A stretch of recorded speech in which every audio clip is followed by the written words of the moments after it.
Many moms are looking for a career or business that offers flexibility and the perfect balance between their family and work life.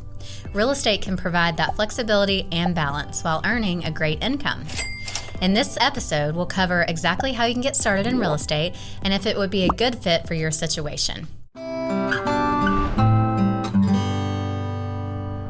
Hey guys, I'm Brandy Leiden, host and founder of Mom You're Not Alone. I'm also a local real estate agent and investor here in Knoxville, Tennessee. So, as a real estate agent, you are treated as an independent contractor, which means you call the shots. You also pay all of your taxes, but you will decide when you work and how much work you'll do. So mom who have kids in school can work during the school day and after the kids go to bed. Mamas with little babies can work at home during nap times. But like any career, it has its pros and cons. There will be at times a struggle as a real estate agent and mom.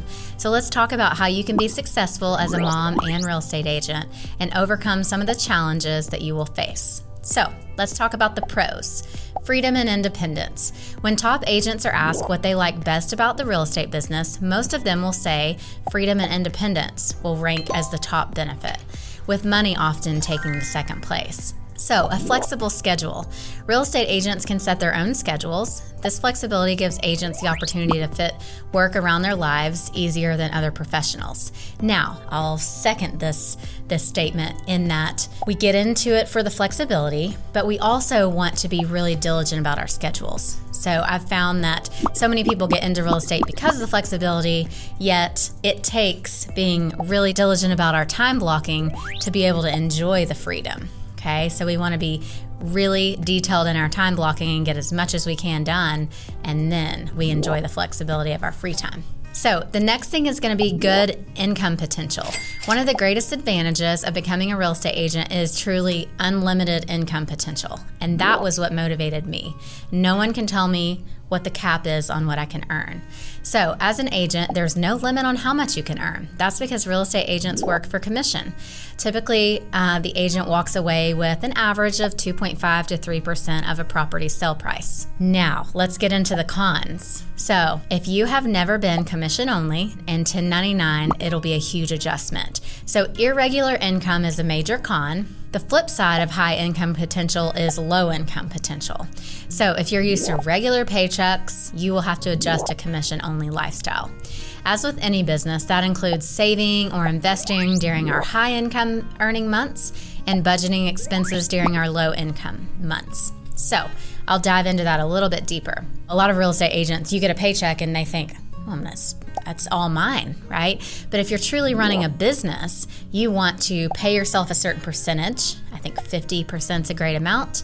Put 20% back for your taxes, 20 to 30, and the remainder back for your business expenses to build up and be able to save for those bad months. And so that is going to be my recommendation. Talk to your CPA for that. But all right, so the next thing, success requires patience. One of the biggest cons of this job is the amount of patience that you have to have. It may take a new agent months to find their first client or close their first deal. There's a lot of work that goes into becoming an agent. So we're networking. We call it lead generation, right? We're finding our leads. So we're reaching out to all the people that we know, and it takes a really long time to build up this business. So it's a lot of work before you ever see the profits. And just like we talked about, prospecting, advertising, conducting open houses. In fact, most real estate agents quit in their first year. That's about 80%. So the reason why is because they don't have a plan. So you experience rejection. This is another con. Agents get rejected a lot. So we are prospecting perfect strangers as well as people that we know. Not everyone's going to need a real estate agent. As long as real estate agents don't allow rejections to stop them from pursuing new leads, they will be successful. So we have to think, we'll dive into this a little bit more. So we have to think of sales as a numbers game. Yes, so you have to make this many calls to set this many appointments to get this many active clients to sign. Okay, to make it to the closing table this many times a month. So it's just sheerly numbers, and we cannot let the rejections affect us. All right, so every time you get a no, you're one step closer to getting the yes.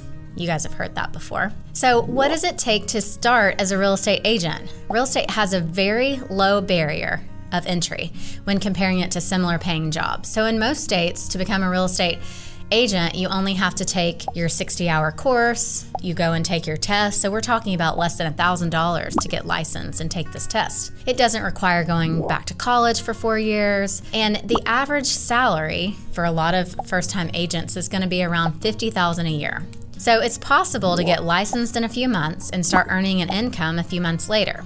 Now, the question you guys have all been waiting for: what does it take to succeed? Being successful at real estate requires you to be good at marketing, good at generating leads, and have a built-in sphere of influence. So I think building relationships is going to be huge. I have built my business on relationships and referrals of referrals. I'm not out here paying for Zillow leads or hopping online and just waiting for these leads to come to me. I'm out there networking, building relationships, and that's how I've built my business. So many moms have a large sphere of influence. These are going to be people at various levels, like people that know, like, and trust these moms. It's going to be your friends, your family, other parents that you see at your child's swim practice, soccer practice, PTO meetings, etc. Now, the next thing is picking the right brokerage. So every real estate agent needs to pick the right broker for them.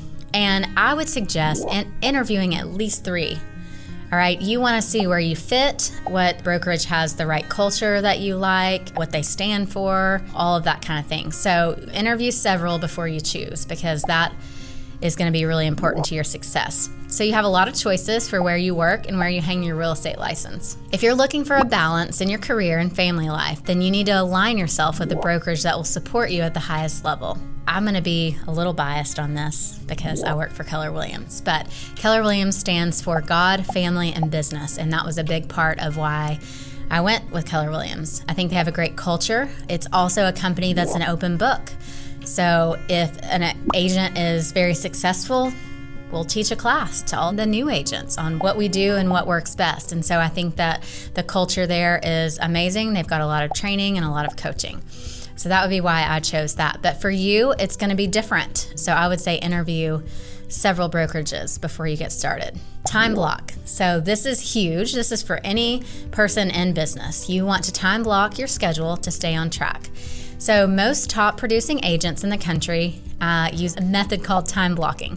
And that is just to plan out their daily schedule and make sure they're making good use of their time. So if you look at your calendar in 1-hour blocks, okay, from the time that you get up to the time that you go to bed, every hour should be accounted for, even if your hour is free time or picking up kids or wake up, breakfast, work out. Everything needs to be accounted for, okay? This is going to help you juggle your personal and professional life.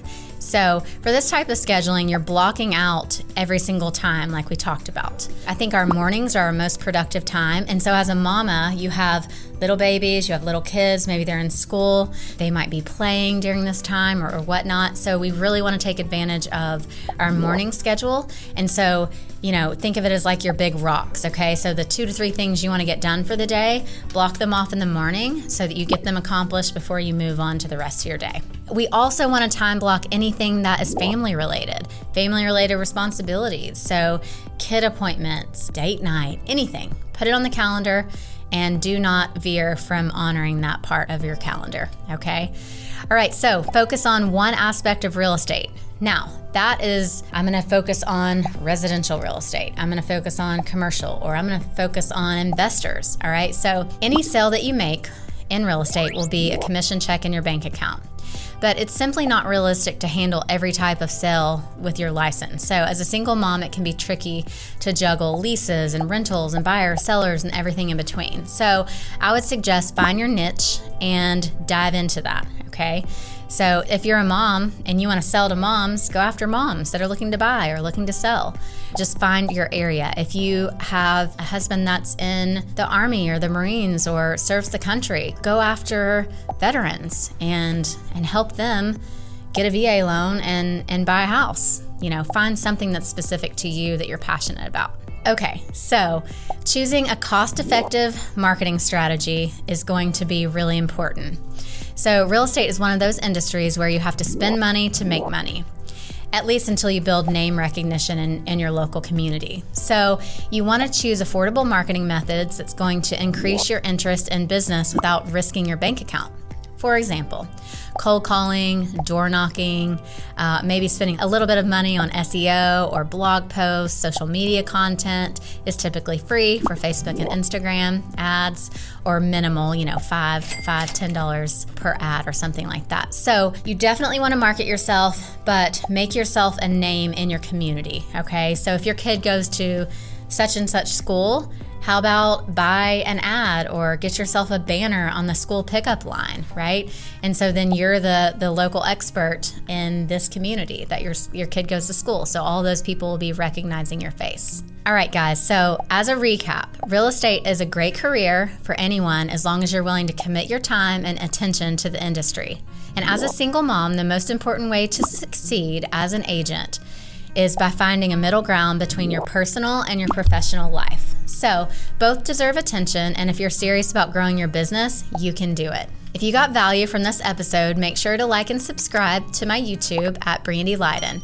If you have any other questions about getting into real estate, message me, drop a comment below. Thanks so much, guys. And remember, Mom, you're not alone.